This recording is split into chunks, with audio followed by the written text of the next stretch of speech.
Oke, kita jumpa lagi dengan saya Ibu Eni Solihah dalam pelajaran penataan produk kelas 11 BDP.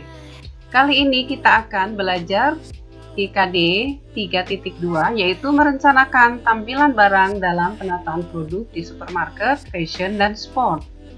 Kemudian KD 4.2 yaitu membantu membuat rancangan tampilan produk, drink, food, fresh, dan kosmetik di supermarket, fashion, dan sport. Oke, kita lanjutkan. Tujuan pembelajaran untuk materi kali ini adalah setelah berdiskusi dan menggali informasi, kalian diharapkan dapat menyusun rencana tampilan produk, drink, food, fresh, dan kosmetik di supermarket, fashion, dan sport secara kreatif. Materi pertama itu adalah merencanakan desain toko.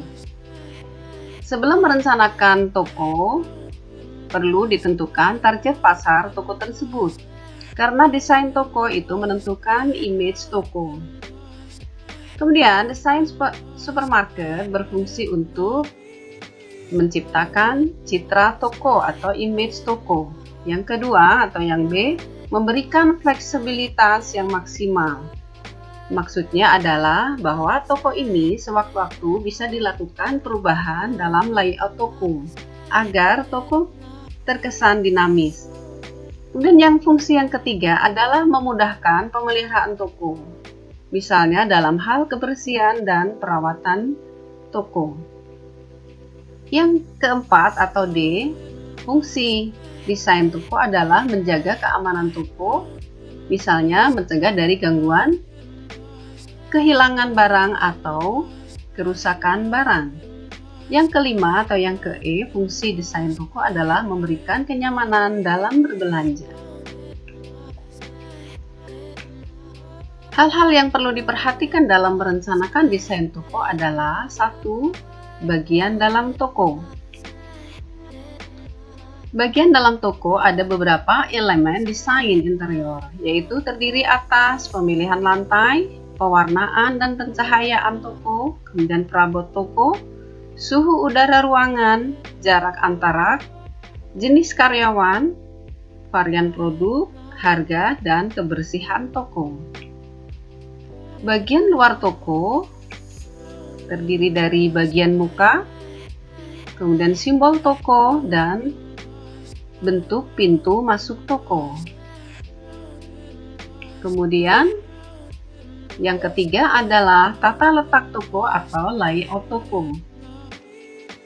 Tata letak toko itu ada beberapa jenis. Yang pertama adalah tata letak lurus, yang kedua alur bebas, yang ketiga tata letak butik, yang keempat tata letak arus, kemudian yang kelima adalah tata letak berpenuntung.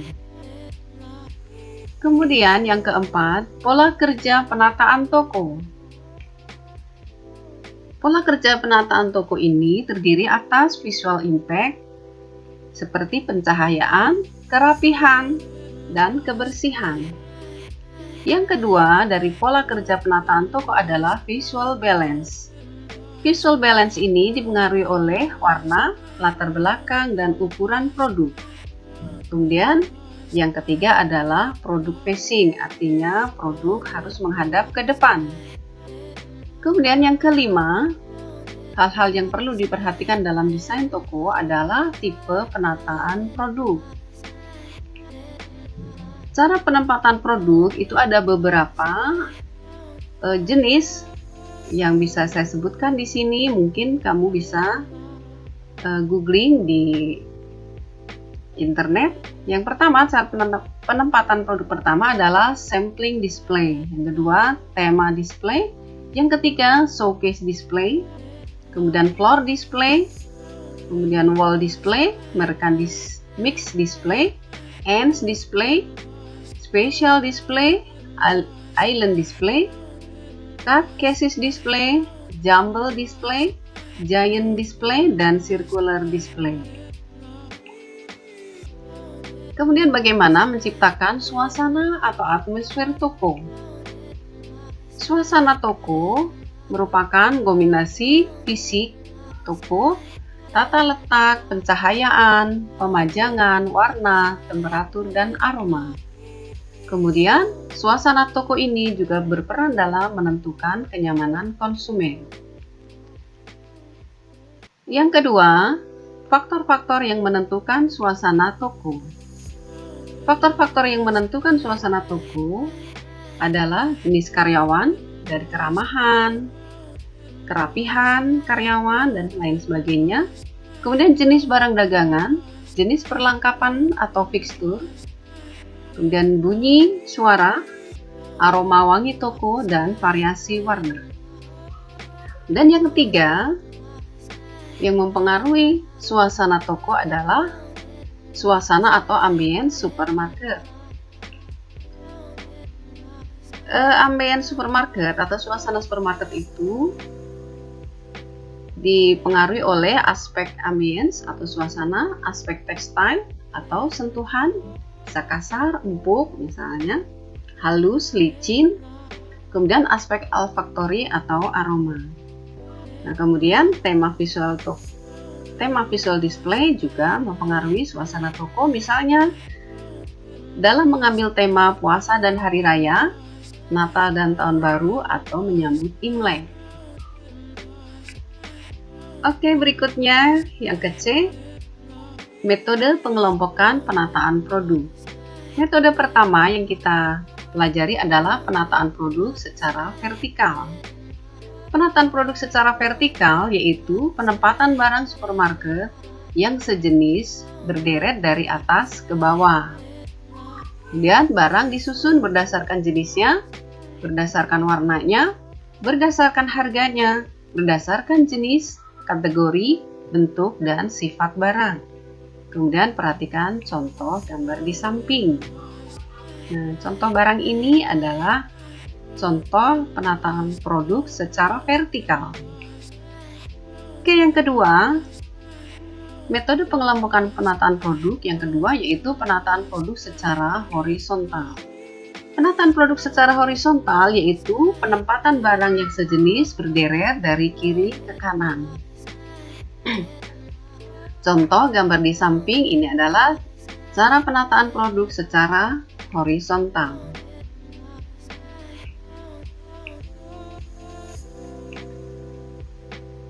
Dengan semakin berkembangnya bentuk rak masa kini, maka seorang tenaga ahli dalam desain interior perlu memadu padankan teknik display.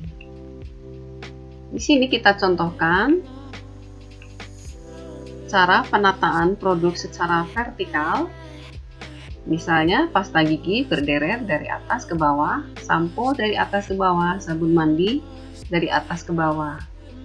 Ukuran itu dari kiri ke kanan, kiri itu berukuran kecil, ke kanan ukuran besar. Kalau vertikal berarti di atas itu ukuran kecil, ke bawah ukuran besar. Kemudian dari segi warna, di atas itu warna terang, ke bawah warna gelap. Kemudian penataan produk secara horizontal, contohnya seperti ini, pasta gigi kita tata dari kiri ke kanan. Jika dilihat dari ukuran atau size, maka yang berukuran kecil di sebelah kiri, yang berukuran besar sebelah kanan. Kemudian dari segi warna, dari kiri terang, semakin ke kanan semakin gelap.